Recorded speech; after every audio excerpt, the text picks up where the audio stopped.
भाई इसमें ना ख्वाब में तो यार अभी एक ही ख्वाब की हजार मीनिंग हो सकती है, लेकिन ये एक ही जगह या एक ही चीज घड़ी घड़ी दिखना नेगेटिविटी से रिलेटेड हो सकता है।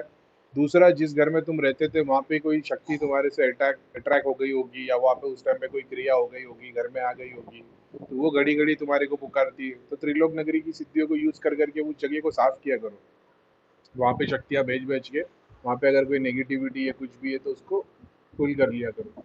दूसरा साइकोलॉजिकल रीजन ये है कि किसी चीज का तुमको स्ट्रेस है और वो कंटिन्यूएशन में चल रहा है, तो फिर वो तुम्हारे ब्रेन में एक जगह पोर्टल बन जाता है, फिजिकल और एस्ट्रल भी।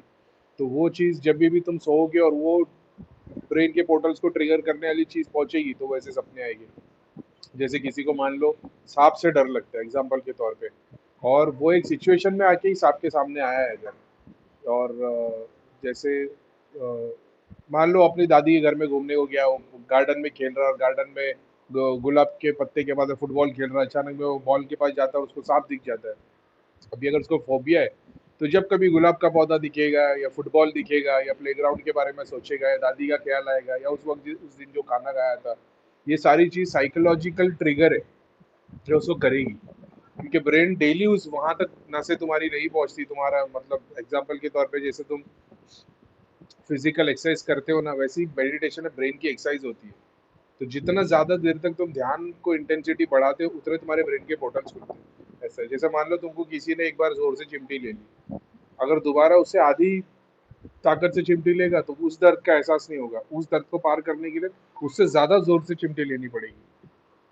अगर वो उससे ज्यादा ले लेगी तो फिर ब्रेन में एक नया एक स्टेज बन जाएगा उस पोर्टल का। ऐसा है, फिर जब तक दोबारा वो स्टेज का पेन नहीं मिलेगा तब तक वो चीज ट्रिगर नहीं होगी। ऐसी बहुत सारी साइंस है ऐसा, लेकिन बेसिक यही है कि अगर तुम्हारे को पुराना घर दिखता है, पितर के स्थान दिखते हैं, उस त्रिलोक नगरी की सिद्धियों शक्तियों को यूज करो फुल करने के लिए। दूसरा, बहुत बार ऐसा होगा कि तुमको दिखाई देगा कि वहां से सब आ गया, प्रेत निकल गए और सिद्धियां निकली, देवता निकले वगैरह वगैरह। दूसरे दिन देखोगे तो फिर वही।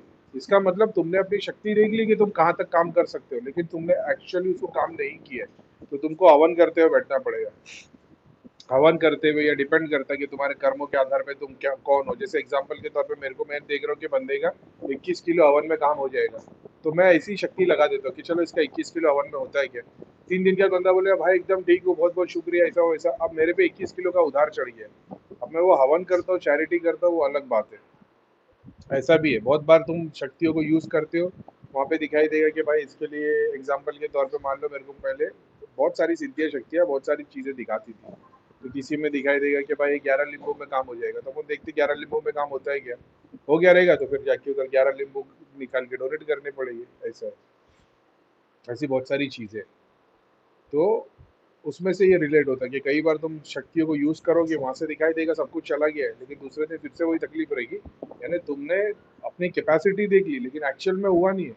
फिर तुमको हवन करने बैठना पड़ेगा पूरा संकल्प लेके, ऐसा है, प्रे करके। और फिर वो जब तक हवन चल रहा है तब तक जाप करते रहो और चीज़ों को सेम प्रोसेस में यूज करते रहो, 1 दिन 2 दिन 3 दिन 4 दिन। उसके बाद में भी ऐसा नहीं कि एक हफ्ते में ठीक हो जाएगा, फिर टाइम लगेगा। तुम्हारा काम हो गया, अब तुम उसको छोड़ दो भगवान के नाम पे। 3 दिन 15 दिन अमावस्या पूर्णिमा के, 1 महीने 1.5 महीने या 2 या 3 अमावस पूर्णिमा के बाद तुमको रिजल्ट देखने मिल जाएगा। इसलिए मैं बोलता हूँ लोगों को 8 से 10 अमावस पूर्णिमा लगेगी, ऐसा है।